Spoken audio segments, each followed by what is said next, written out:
What's going on, you guys? Welcome back. Welcome back. I'm Brandon from Vegas, and this is the Won't You Be My Neighbor podcast. As always, we're here with my co-host, Bill Gaylord. Tell him what's up, Bill. Hey, how's it going, everybody? And today's class is going to be on FHA loans. It's a big topic. It's a big subject, a lot of changes. But before all that, Bill, how you been? I am doing awesome. It's been a great week. Lots of fun. People calling. And you're killing it. Yeah, we're trying to do busy, man. We're trying to. How do you feel that it's finally hit the triple digits in Vegas, right? Yeah, I mean, we're here in June. We haven't even got there yet. Yeah. But I think it's coming, though. Well, I think a lot of people have moved to Vegas recently, and they're like, what's this heat you guys are talking about? It's not really hot out here. And everybody from Las Vegas is like, okay, buddy. Yeah. Okay. Well, All I think pal. Texas got our heat this year. Oh, my God, yeah. They're just broiling over I there. just had somebody, in fact, Owen and Nikki. Yeah, one of our moving from clients. Texas, They right? just moved here from Texas, and Yeah. when they left, it was 103. Oh, my God. So this was a paradise for them walking in. And I lived in Texas, in Yeah. Dallas. The humidity, oh, my God. 103 is like 1,000. Right? Did you see the of course you saw it, the appraisal we got back on their property? Right? Master negotiator right here. We are on a streak. Unbelievable. We are on a streak. Oh my God. So that's actually a quick aside, right? It has nothing to Yeah. do with FHA loans, but it is important for people to know. Absolutely. So we got their house for $500,000. Yeah. Right? And we didn't have to. We got an appraisal waiver, right? Yes. So in my head, I'm like, great. The house is worth $500,000. It's in Summerlin. Great. The appraisal comes back at what? Which one are we talking about? Owen and Nikki, the Summerlin one. Oh, the Summerlin one. I don't even know what that one came in at. Was 537. 537. 537. I was thinking about the other one, Demi. And Oh, we can't unbelievable. even say that one yet. We Yeah. got to wait till that one Okay. closes. But I'll have to wait that. Paul and Krista, $60,000 Oh, my over God. the appraisal.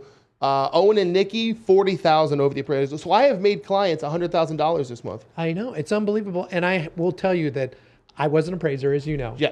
And when somebody is appraising a property, there is no incentive for that appraiser to appraise it for more than the sale price. Exactly. The fact that it came in at that level means that they're actually being conservative Yes. at that level. That's a So there's conservative. probably more value in that Yes. than what you got. And you've done that 100%. 3 times in a row. Yes. Like unbelievable. Master negotiator. You find the properties and you negotiate. It's been a good month. It's been a great good month, man. Unbelievable. So in the term now, none of those were FHA loans. No. In fact, because they were larger scale houses. Correct. So what is the current FHA loan maximum for Las Vegas? 484.5.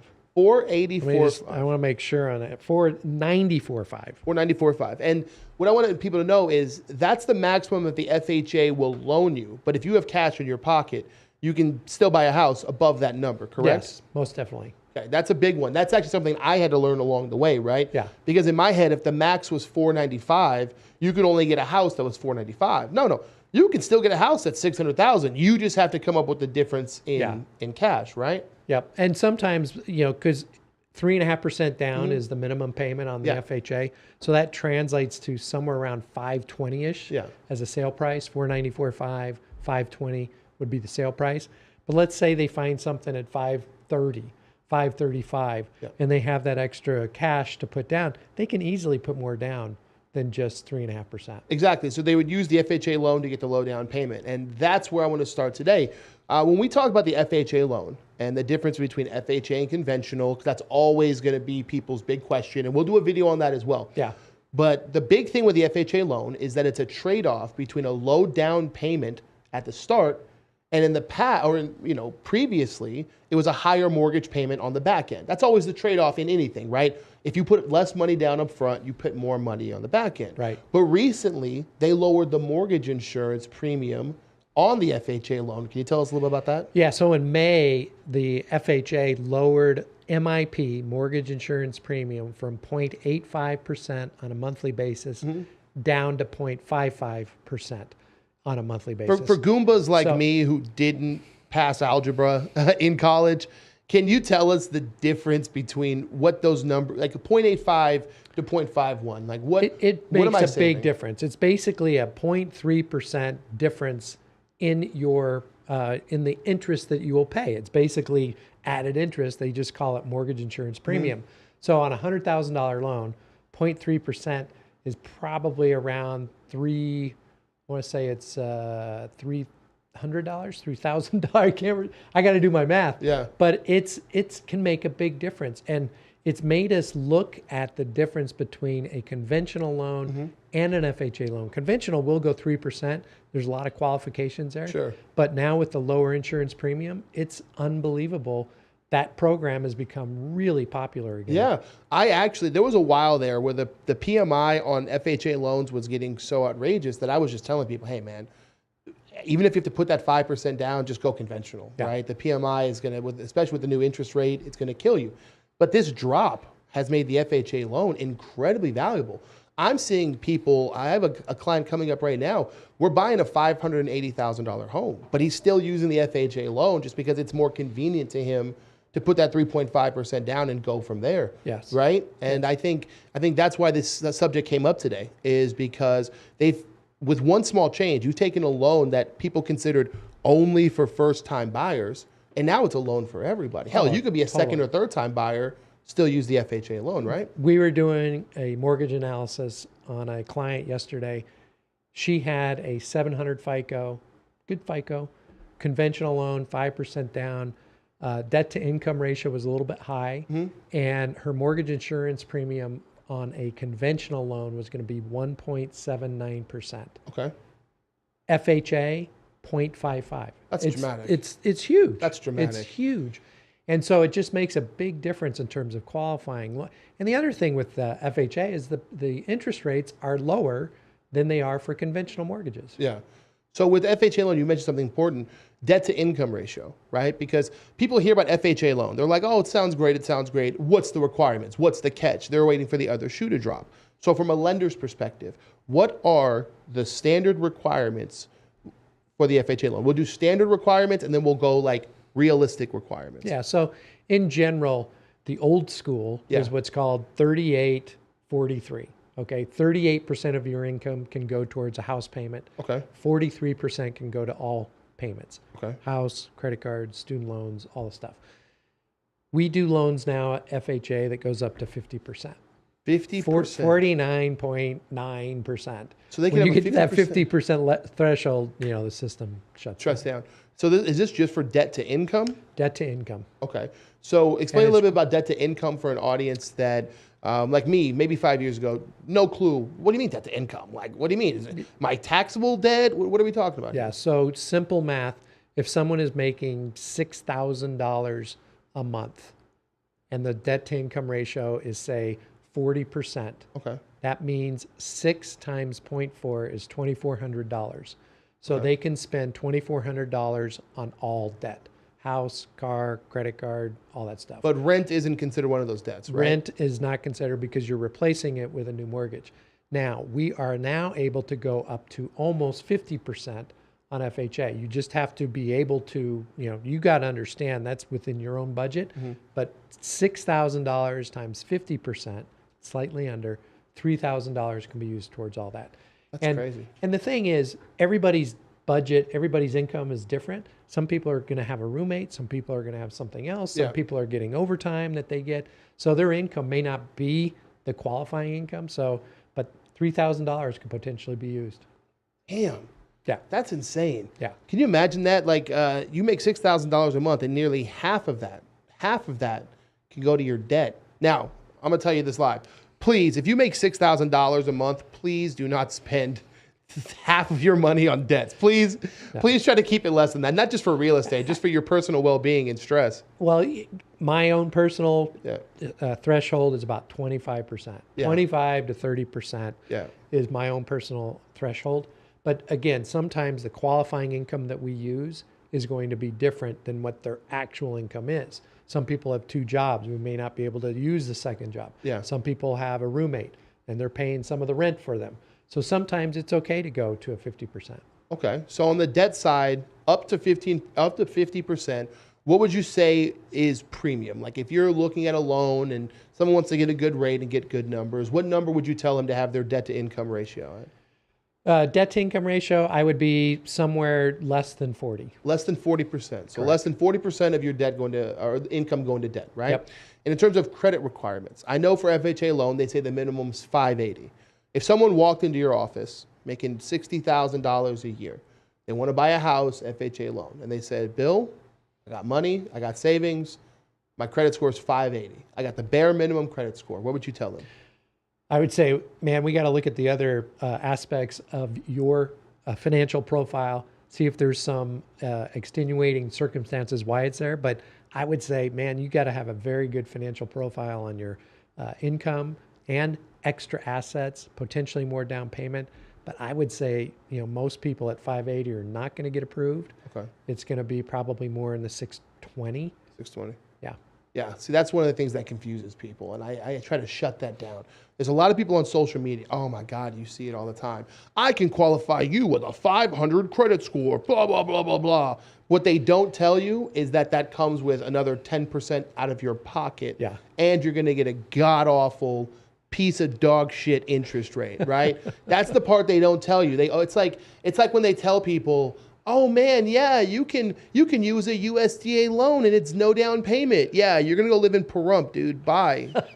They never. Well, some people like to live in Pahrump. Yeah, but no. If you choose to live in Pahrump, I've been to Pahrump. Yes. You can get a big house in Pahrump. You got to go over the hump to get to Pahrump. You got to go over the hump to get to Pahrump. I like that. That's my shit right there.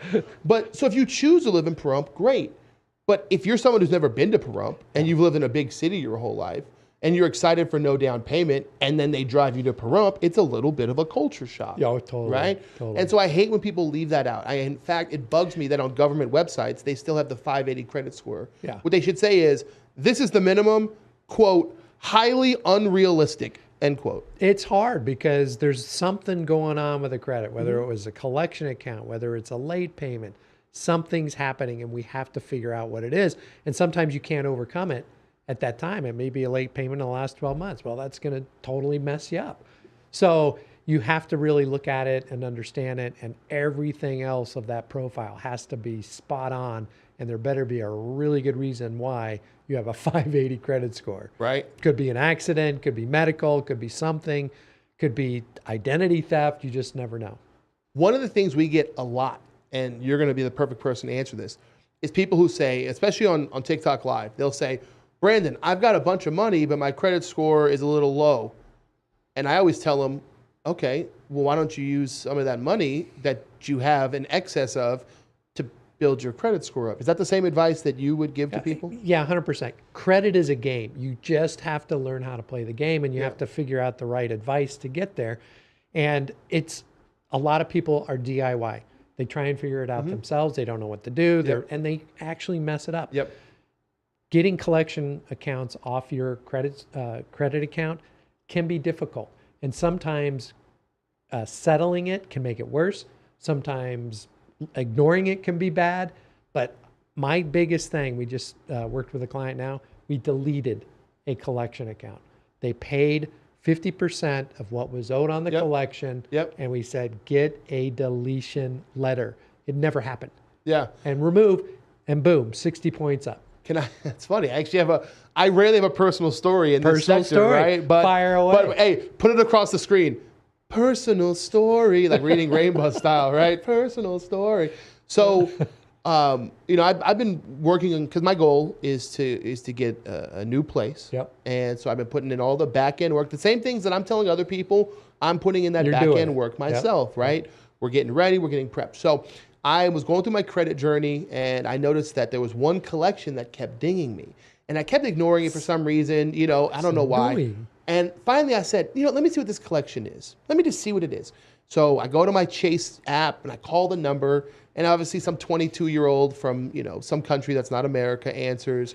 And it's just like, hi, how can I help you? Da, da, da. We go through the whole process. And I say, hey, what's this bill for? And he goes, da-da-da-da. Oh, it's like a hospital bill from 2016 you picked up. And I was like, I don't remember that. I said, how much do I owe? He goes, well, it shows here that you owe about $2,100. I said, I got $500 right now. Like, can I give you $500 right now? He's like, sure, what's your information? Gave him my credit card information, gave him $500, took it. I said, make sure you send me the deletion letter, clear it. Within a week, gone. Yeah. Within a week, gone. Yeah. And so many people sit there and they stress about that $2,200 bill. It seems overwhelming, like they can never overcome it. And little do they know, with just a little bit of help, and a little bit of patience, and a little bit of know-how, you can probably pay, half or even 30% of that bill and wipe it out. Exactly. And a lot of times what ends up happening is they start charging you interest rates. Yep. So then all of a sudden the actual hospital bill may have been like $1,000 and now it's $2,100. 100%. And they probably bought that collection. It goes to a collection agency buys it. They may have bought that collection for like $25. For nothing. For literally nothing. They're thinking, well, maybe we'll get something out of it. Well, they did. They got $500. They got $500, right? They bought it for $25. They bought it for $25. Yeah. They got $500. They had to sit on it, right? But the important thing on this is if you're in the process of buying a home, make sure, one thing, you do not pay off a collection and have it as settled during the transaction, because that will ding your credit at the end and you may be moved out of qualifying. Yes. You absolutely, positively, if you can, get a deletion letter, completely deleted, and then that is sent to the credit bureaus and they wipe it out as if it never happened. Look at that, man. We're giving you free pro tips. You came for the FHA loan. We're giving you credit payoffs and collections. I'm sorry, I got off on a tangent. I'm so passionate about the tangents. Credit, the tangents are the best part, because every time we do this, and I've been going live for years now, people have the same questions, right? So the same people who have FHA loan questions often have credit questions. They do. Right? So getting both in the same one, we're just giving people bonus info. The final thing with FHA loans, and I said this is going to have to be a two-parter, because obviously next week we're going to have to explain to people how to get rid of the mortgage insurance premium that we're about to talk about. Yep. What is the difference? And this is where people get confused. They know PMI, but on FHA loans, you don't have PMI, you have MIP, which is mortgage insurance premium. Correct. What's the difference between the two? So they're just calling it different names. Private mortgage insurance versus mortgage insurance premium. Yeah. One's government, one's just out there. But the difference really between a conventional loan and an FHA loan. On a conventional loan, there is just a monthly fee, and it's called private mortgage insurance. On an FHA loan, there's actually two mortgage insurance premium. One is called upfront mortgage insurance, and that is 1.75% that is added to the loan amount. Someone does not come out of pocket for that expense. It's added to the loan. It's basically to fund the FHA program. Okay. The second one is MIP. That is a monthly insurance premium, and that is added every month to your payment. Is there any, now that's what causes a $400,000 house to end up costing $650,000 at the end of it, right? Well, yes. But at the same time, what I want to say is that if you have appreciation in your home, that upfront mortgage insurance premium, some of that you can get refunded back to you when you refinance. Really? Yeah. Oh man, jot that down, because next week's episode is going to be on how to refinance the FHA loan, and I want you to drop that bomb on them so you can get that upfront mortgage insurance money back when you refinance. Yes. Oh, that's beautiful. Yeah, save that. Jot that down for next week. That's incredible. I didn't know that. Prorated. I didn't know that. Some of that back. That's awesome. Yeah. You just put me on.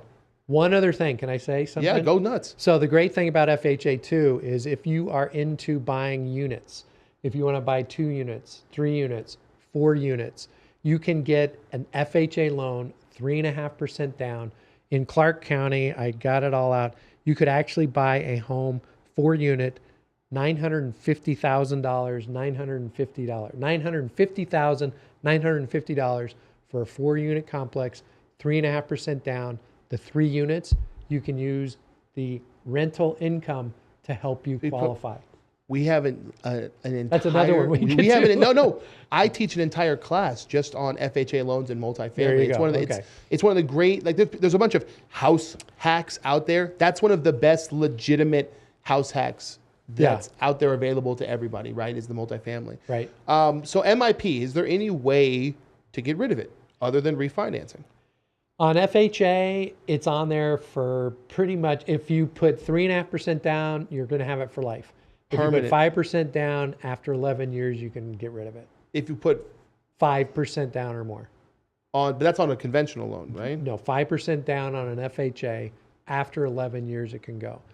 If in my opinion, what ends up happening, people buy FHA, their credit may not be as good. Mm-hmm. They understand how to get their credit back in order. Property appreciates. They get 20% equity. They refinance when rates come down. They move from an FHA loan to a conventional loan and get rid of mortgage insurance altogether. That's beautiful. That's beautiful. The one big thing that we want to leave you guys with today, right? Because it's a long episode, right? We want to leave you guys with one big thing. The FHA loan, like a lot of government loans, it comes at a cost. Your upfront cost is going to be lower, but they're going to provide you, or they're going to take from you on the back end. So when you take out an FHA loan, the one thing that you guys have to know is it's a game. It's a game. We're turning this into a competition. You have a goal, and it's called, how quickly can I refinance my FHA loan? You're on a time clock. Correct. Because every year that you have that FHA loan, they're dinging you more with that mortgage insurance premium. Yep. So when you take out an FHA loan, please understand your life has become a video game. It's called, how do I defeat the FHA loan? How quickly can I refinance? How quickly can I save money? Your entire mentality has to change, because the FHA loan is a good loan, but if you don't treat it with the clause that you need to, your $400,000 house is going to cost $600,000, and that's not what you're trying to get. And I need to give him kudos with one of his clients right now who bought with 5% down on the conventional, but the equity that you got him immediately because of the appraisal and your negotiation, he'll be able to probably remove that within a year. That's insane. It's because this insane. guy right here, That's the insane. negotiating. Did you guys hear that? Because of the equity this guy got in his house, he's going to be able to refinance and eliminate his PMI in about a year, which is insane for the size of the house that he bought. Well, and the reason is he put 5% down. Yep. You negotiated a price that came in 10% higher than what he paid for it. So that's an equivalent of 15% down. His property only has to appreciate 5% to eliminate his mortgage insurance. I'm going to stretch and pat myself on the back for this one, right? Hey, guys, thank you guys for tuning in. This has been another great episode of Won't You Be My Neighbor. Thank you, Bill, for tuning in. Always if you guys have any questions about the FHA loan, make sure you post them in the comments below. We're constantly checking that, trying to answer your guys' question. As always, I'm Brandon from Vegas. Come and be my neighbor. We out.